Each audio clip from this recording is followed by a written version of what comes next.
Al hablar de la naturaleza humana de Jesucristo, quiero referirme a la segunda epístola del apóstol Juan, el capítulo 1, el verso 7, donde pone muy de manifiesta lo que es la venida de Cristo en carne y lo condena de tal manera que aquel que no recibe esto, que Cristo vino en carne, está considerado como mentiroso y como anticristo.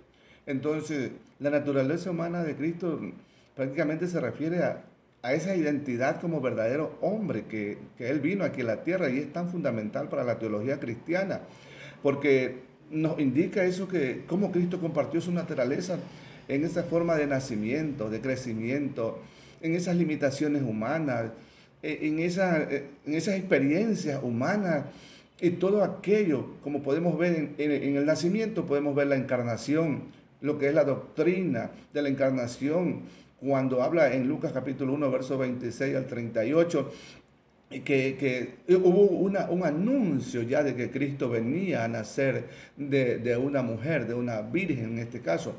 Y también vemos en el crecimiento, Jesús experimenta un conocimiento básico, emocional, intelectual, como dice en Lucas capítulo 2, versos 52, que él crecía en conocimiento, el niño. Bendito sea el Señor. Y de ahí como las limitaciones humanas también, él tuvo hambre, tuvo sed.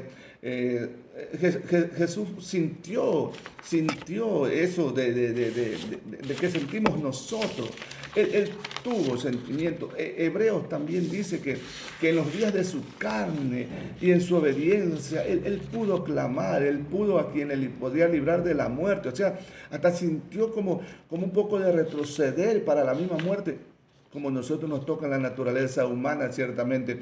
Oigan, y estas experiencias humanas son las que nos llevan a hacer que Cristo participó de la humanidad como hombre, con sus emociones. Jesús experimentó en la tentación, Jesús fue tentado, tuvo ira, tuvo sed, tuvo hambre, y todas estas cosas son las que nos ayudan para la teología, para la doctrina cristiana en nosotros en cuanto a la encarnación y en cuanto a la persona divina de Cristo Jesús como su naturaleza divina y humana.